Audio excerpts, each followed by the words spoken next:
It covers most of our planet, it controls our weather, feeds our world, and gives us life. But beneath its beauty lies a question older than humanity itself.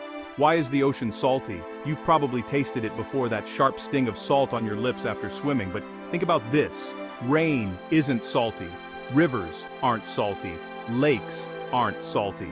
So how did the ocean become a massive pool of salt water? Stay with me, because to find the answer we have to go back billions of years, to a time when Earth itself was still being born. 4.5 billion years ago, Earth was a world of fire and chaos. Volcanoes erupted non-stop, the air was thick with gas and steam, no oceans, no rain, just endless lava. Then, something incredible happened. The planet began to cool. The steam in the air condensed and fell as the very first rain. Not gentle rain like today, but storms so intense they lasted for thousands of years. That ancient rain began to fill the first oceans, but these weren't yet salty, they were fresh, pure, new. So, what changed? That rain wasn't ordinary, it was acidic, strong enough to break down solid rock. Each drop carved into mountains, dissolving minerals buried inside the earth. It carried those minerals, tiny invisible grains, through rivers and streams, straight into the newborn seas. But here's the twist. Rivers stayed fresh. The oceans didn't. Why? The answer is hidden in a slow, relentless process that's been running for billions of years. Every second, millions of gallons of fresh water flow from rivers into the ocean, carrying traces of minerals from land. But when that water reaches the sea and evaporates into the sky, it leaves something behind: the salt. Rivers act like delivery trucks. They bring in fresh water and minerals, but only the water escapes again, rising into clouds, leaving the minerals behind forever.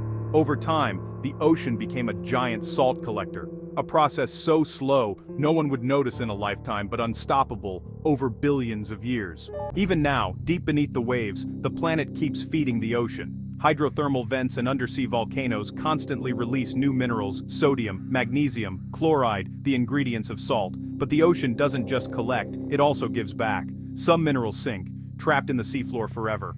Others react with the rocks below, forming new stones that seal the salt away. This push and pull keeps the ocean's chemistry nearly perfect, a balance that has lasted hundreds of millions of years. You might ask, if salt comes from rivers, why aren't lakes salty too? Well, some are. Think of the Dead Sea or the Great Salt Lake, they're even saltier than the ocean. What makes them different? They have no escape. Water flows in, but it doesn't flow out. Just like the ocean, it evaporates, leaving salt behind. The only reason most lakes stay fresh is because they can breathe. Rivers and streams carry their minerals away. The ocean, though? It's been holding its breath for billions of years. The salt in the ocean isn't just a side effect, it's essential. It helps regulate pressure inside every living cell, from tiny plankton to massive whales. It keeps the chemistry of life stable, a balance that made Earth habitable. Without salt, the oceans would be lifeless. The very thing that makes it undrinkable also makes it alive. So, after all this time, the mystery of the salty sea has a simple answer.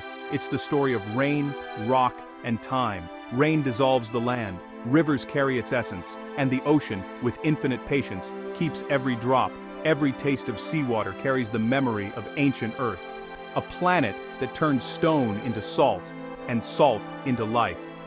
If you enjoyed this ocean mystery, hit like, share with a friend, and subscribe to Life and Nature Matters for more stories where Earth reveals her secrets.